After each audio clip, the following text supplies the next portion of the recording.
Hello everyone, আসসালামু আলাইকুম। আজকে আপনাদের বানিয়ে দেখাবো পাকিস্তান লাহোরের স্ট্রিট ফুডের একটি মজাদার ডেজার্ট, যেটা মুখে দিলেই একদম মিলে যায়।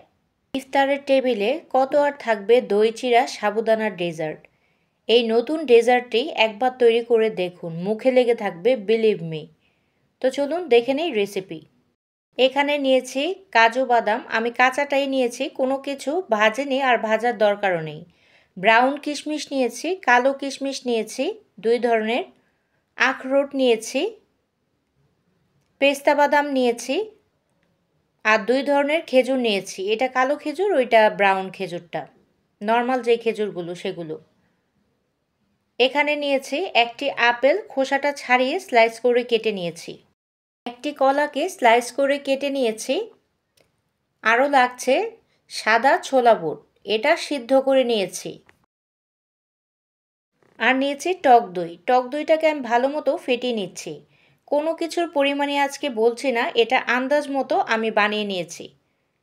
শুধু উপকরণগুলো দেখে নিন, আপনারাও পছন্দ মতো আন্দাজ করে দিয়ে নেবেন। ফেটানো হয়ে গিয়েছে।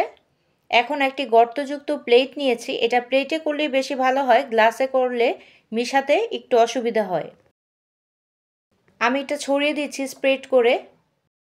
এই ডেজার্টের জন্য আরও কিছু ইনগ্রেডিয়েন্টস লাগবে, সেটা আমি দেখিয়ে দিব। দইয়ের পরিমাণটা যদি বেশি হয় তাহলে খেতে বেশি ভালো লাগে।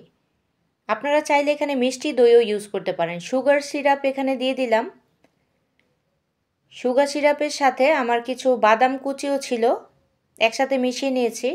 পেস্তা বাদাম কুচি অল্প পরিমাণে দিয়েছি, কারণ আমি যেই টক দই ব্যবহার করি খুব বেশি টক না। আপেল স্লাইস করা যেটা ছিল সেটা দিয়ে দিচ্ছি। তারপর অ্যাড করে দিব কলা।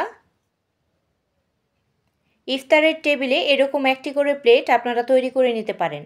এতে করে পেট আর শরীরটা একদম ঠান্ডা হয়ে যাবে। আর এখানে প্রচুর ভিটামিনস আছে, অনেক পুষ্টি। তারপর দিয়ে দিচ্ছি ছোলা। আপনারা সুগার সিরাপটা ইউজ না করতে চাইলে এ পর্যায়ে মধুও ইউজ করতে পারেন। যারা ডায়েটে আছেন তারা মধুটা দিয়ে নেবেন। যার যেটা পছন্দ এখানে অ্যাড করতে পারেন। আমার যেগুলো ভালো লেগেছে সেগুলোই অ্যাড করেছি। এখানে বাদাম দিয়ে দিলাম। কাজু বাদামের পরে কিশমিশ দিয়ে দিচ্ছি, 2 ধরনের কিশমিশই দিচ্ছি। আর আখরোটটা হাত দিয়ে একটু ভেঙে দিতে হবে, কারণ আখরোটের সাইজটা একটু বড়, তাই আমি ছোট করে দিচ্ছি। পেস্তা বাদাম দিয়ে দিলাম। খেজুর 2 ধরনের খেজুরটাই নিয়েছি। এই ডেজার্টের বিশেষ একটি আকর্ষণ হচ্ছে চাট মশলা, যেটা দেখে অনেকেই অবাক হচ্ছেন, কিন্তু দিয়ে দেখবেন অনেক টেস্টি হয়। অ্যাড করে দিচ্ছি অল্প করে টক দই, যেটা ফেটে রেখেছিলাম, আর নিচে প্রচুর আছে, খুব বেশি দিতে হবে না, কারণ এটা মিলিয়ে খেতে হয়, তাই পরিমাণটা একটু বেশি লাগে। দিয়ে দিচ্ছি রুহ আফজাটা বাসায় থাকলে দিতে চেষ্টা করবেন, টেস্টটা ভালো আসে। এরপর অ্যাড করছি টুটি ফ্রুটি। আমি গ্রিন কালার নিয়েছি, লাল অলরেডি আছে, এজন্য জাস্ট অপশনাল, দেখা সৌন্দর্যের জন্য। আর উপর থেকে আরেকটু সুগার সিরাপ, ব্যাস তৈরি হয়ে গেল চমৎকার একটি ডেজার্ট। এগুলো কিন্তু বেশিরভাগই আমাদের বাসায় থাকে, যেহেতু ইফতারের সময় আমরা খেজুর বাদাম এগুলো সবসময় খাই।